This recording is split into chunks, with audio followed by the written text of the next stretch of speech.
विद्यार्थियों, आज हम पढ़ेंगे राजनीतिक दल प्रणाली के गुण और दोष। सबसे पहले हम पढ़ेंगे राजनीतिक दल प्रणाली के गुण क्या क्या हैं। इसमें सबसे पहला है कि राजनीतिक दल महत्वपूर्ण समस्याओं की ओर जनता का ध्यान आकर्षित करते हैं। देखिए, देश के समक्ष जो भी महत्वपूर्ण सामाजिक, आर्थिक, राजनीतिक, राष्ट्रीय और अंतर्राष्ट्रीय समस्याएं होती हैं, उनकी ओर राजनीतिक दल जनता का ध्यान आकर्षित करते हैं। और यदि ये राजनीतिक दल न हो तो जनता इन महत्वपूर्ण समस्याओं के विषय में अंधकार में रहती है और वो उनके बारे में न तो विचार कर पाती है और न ही उनके संबंध में किसी निश्चित निर्णय पर पहुंच पाती है। और इस प्रकार से राजनीतिक दल जो हैं वो उन समस्याओं से उन्हें अवगत करवाते हैं और जनता जो है ऐसी स्थिति में उन समस्याओं से अवगत होकर उनके संबंध में अपने मत का निर्धारण करती है या उनसे अवगत होती है। दूसरा है, राजनीतिक दल जनता को राजनीतिक शिक्षा प्रदान करते हैं। देखिए, राजनीतिक दलों का एक महत्वपूर्ण गुण ये है कि जनता को राजनीतिक शिक्षा प्रदान करते हैं। देश की जो भी समस्याएं होती हैं या हम कह सकते हैं कि देश के सम्मुख जो भी प्रश्न होते हैं उनको जो है भाषणों के माध्यम से, समाचार पत्रों के माध्यम से,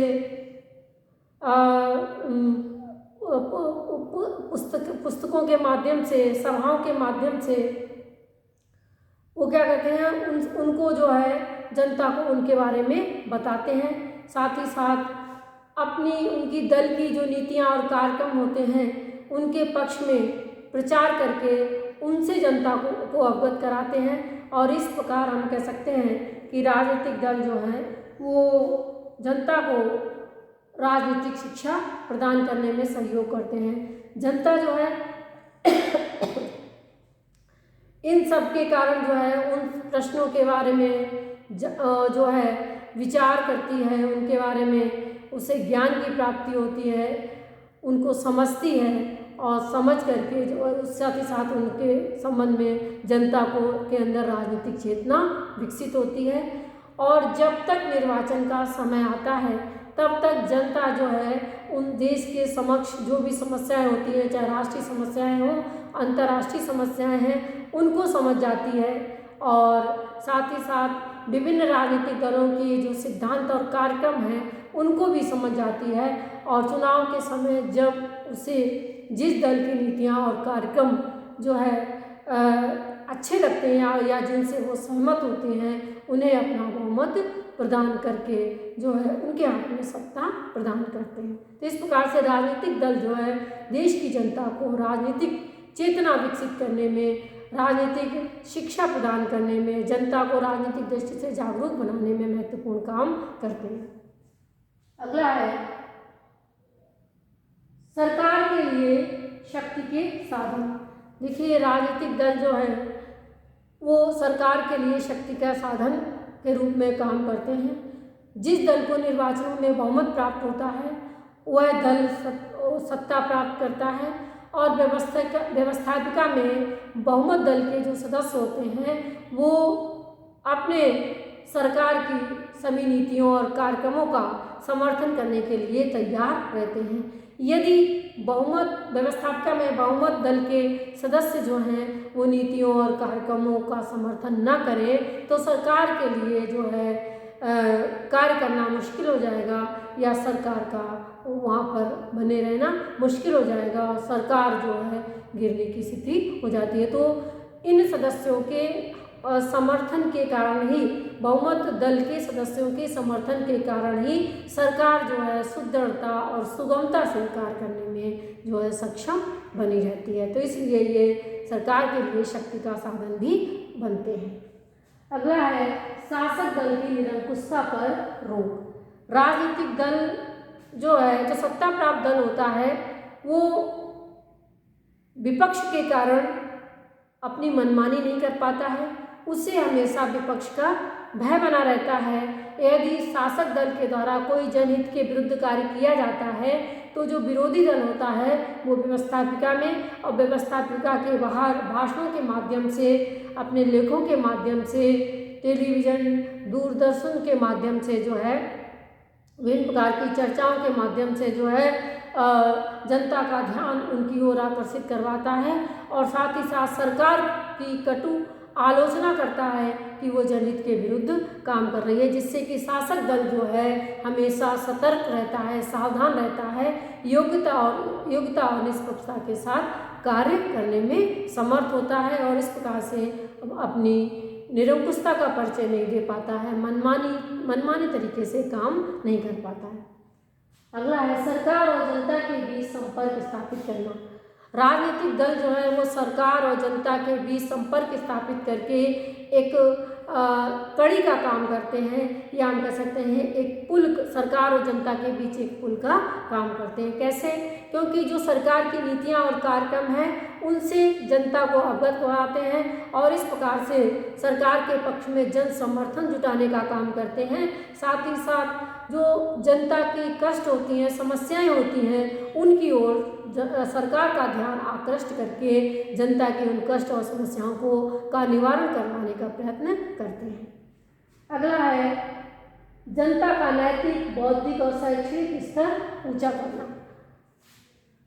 जो राजनीतिक दल होते हैं वो जनता के नैतिक, बौद्धिक, शैक्षणिक स्तर को ऊंचा बनाने की कोशिश करते हैं और इस संबंध में हम कह सकते हैं कि वो विभिन्न प्रकार के विचार केंद्र स्थापित करते हैं, पुस्तकालय स्थापित करते हैं, वाचनालय स्थापित करते हैं, क्लब गठित करते हैं, विभिन्न अध्ययन जो गोष्ठियाँ होती हैं वो आयोजित करते हैं। इस प्रकार जनता के बौद्धिक, नैतिक और सांस्कृतिक स्तर को ऊंचा करने का प्रयत्न करते हैं। शासक दल जो है वो कानून बनाकर और जो विपक्ष विरोधी दल होता है वो हम कह सकते हैं कि प्रचार के माध्यम से सामाजिक बुराइयों को दूर करने की कोशिश, सामाजिक जो कुरीतियाँ हैं उनको दूर करने की कोशिश करते हैं, प्रयास करते हैं। अब आता है दल प्रणाली के दोष। सबसे पहला है कि जनता में द्वेष व कटुता उत्पन्न करना। देखिए, जो राजनीतिक दल का जो प्रमुख दोष है कि ये देश या राष्ट्र को विभाजित करके, देश की जनता को विभाजित करके उनमें कटुता और वैमनस्य और द्वेष को उत्पन्न करते हैं और इस तरीके से जो है वो क्या करते हैं कि जिससे कि व्यवस्थापिका के अंदर और व्यवस्थापिका के बाहर दोनों जगह जो देश का वातावरण दूषित हो जाता है।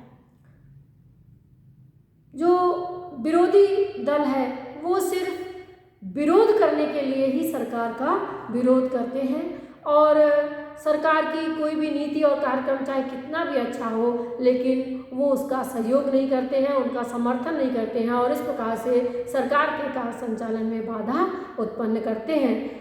और इसी प्रकार से जो सत्ता पक्ष होता है या जो सरकार होती है, विरोधी दल का कोई भी सुझाव चाहे कितना भी अच्छा क्यों ना हो, देश के लिए कितना भी लाभकारी क्यों ना हो, लेकिन वो इसलिए स्वीकार नहीं करते हैं क्योंकि वो विरोधी पक्ष के द्वारा लाया गया सुझाव है और कहीं उसको स्वीकार करने से उसका श्रेय जो है वो विपक्ष को न चला जाए, तो इसलिए वो जो है उस सुझाव को या विचार को स्वीकार नहीं करते हैं और कई बार जो है वो विरोधी पक्ष का या विरोधी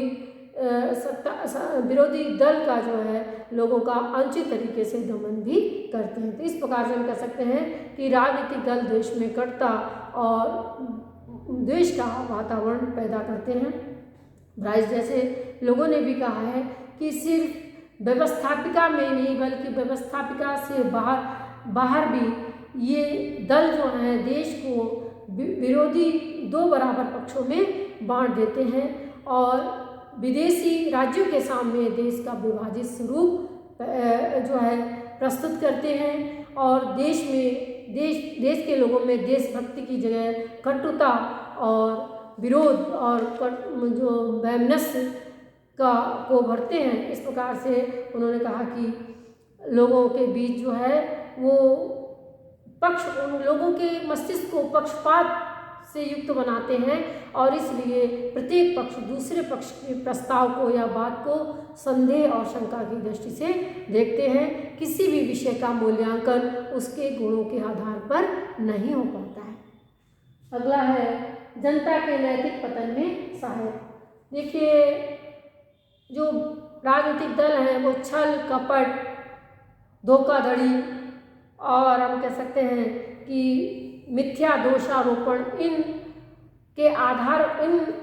बातों का सहारा लेकर जो है वो अपना काम करते हैं। देश के वातावरण को दूषित करते हैं, जिससे कि जनता का जो नैतिक चरित्र होता है उसके ऊपर बड़ा बुरा प्रभाव पड़ता है और इस प्रकार से हम कह सकते हैं कि जनता के नैतिक पतन में सहायक बनते हैं। अगला है राजनीति एक व्यवसाय बन जाती है। देखिए, जो स्वार्थी और अवसरवादी राजनीतिज्ञ होते हैं वो राजनीति के माध्यम से एक तरीके से राजनीति को धन कमाने का और प्रभाव स्थापित करने का साधन बना लेते हैं और वो जो है वहाँ पर जो स्वार्थी राजनीतिक होते हैं वो राजनीति को अपना एक पेशा बना लेते हैं। हम कह सकते हैं कि सत्ता पक्ष के जो लोग होते हैं वो सत्ता के मद में घृणित से घृणित कार्य करते हैं। चोर बाजारी, रिश्वतखोरी और धोखाधड़ी, पक्षपात, बेईमानी और हम कह सकते हैं कि भाई भतीजावाद, ये सब का सहारा लेकर काम करते हैं या इनके कारण ये जो दोष हैं वो राजनीति में पनपते हैं। और जो अल्पमत के नेता भी होते हैं वो हर समय जो बहुमत दल के नेता होते हैं उनको बदनाम करके उनको सत्ता से हटाने की कोशिश में लगे रहते हैं। अगला है योग्य एवं प्रतिभाशाली व्यक्तियों की सेवाओं से देश वंचित। देखिए, जो दल प्रणाली में क्या होता है कि जिस दल की सरकार बनती है तो वो अपने दल के जो प्रभावशाली लोग होते हैं उन्हें ही मंत्री और उच्च पदों पर आसीन करते हैं और उनके दल के बाहर के कोई भी व्यक्ति, उनके दल से बाहर का कोई भी सदस्य व्यवस्थापिका का चाहे वो कितना भी योग्य और प्रतिभाशाली क्यों ना हो वो उसे कोई पद प्रदान नहीं करते हैं।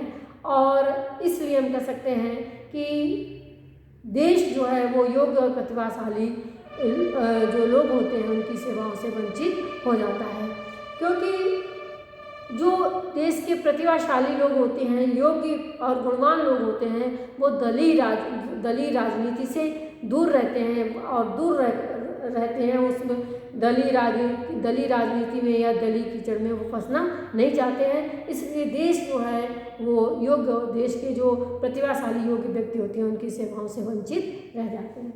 अगला है व्यवस्थापिका के सदस्यों की स्वतंत्रता समान। देखिए, जो व्यवस्थापिका में जो उस व्यवस्थापिका के जो सदस्य होते हैं उनकी स्वतंत्रता जो है वो समाप्त हो जाती है, क्योंकि जो सदस्य होते हैं वो अपने खुद के जो विचार होते हैं उन्हें स्वतंत्रतापूर्वक व्यवस्थापिका में व्यक्त नहीं कर पाते हैं। उन्हें तो अपने दल की जो नीति हैं, कार्य हैं और अपने नेताओं के जो कार्य हैं उनकी ही उन्हें सराहना करनी पड़ती है, उनकी ही उन्हें जो है प्रशंसा करनी पड़ती है या उनका ही उन्हें समर्थन करना पड़ता है। और दल के नेता के जो आज्ञाएं हैं वही वो सिरोधार्य करने के लिए बाध्य होते हैं, चाहे वो गलत हो या सही हो। दल के नेता के द्वारा जो उन्हें निर्देश दिए जाते हैं उन्हीं निर्देशों के अनुसार वो व्यवस्थापिका में किसी भी विधेयक का या तो समर्थन करते हैं या उसका विरोध करते हैं। तो इस प्रकार से हम कह सकते हैं कि वो अपनी अंतरात्मा की आवाज़ को चलते हैं या अंतरात्मा की आवाज़ के आधार पर कार्य नहीं कर सकते हैं। और यदि कोई भी व्यवस्थापिका का सदस्य अपने दल के विरुद्ध कोई कार्य करने का साहस करता है तो उसके खिलाफ अनुशासनात्मक कार्रवाई की जाती है या कभी कभी उसे दल की सदस्यता से निष्कासित भी कर दिया जाता है। अगला है धन और समय की बर्बादी। व्यवस्थापिका जो है राजनीतिक दलों के कारण जो है बटी होने के कारण उसमें जो है धन और समय की बर्बादी होती है, क्योंकि व्यवस्थापिका के सदस्य जो हैं वो व्यर्थ के प्रश्न पूछते हैं।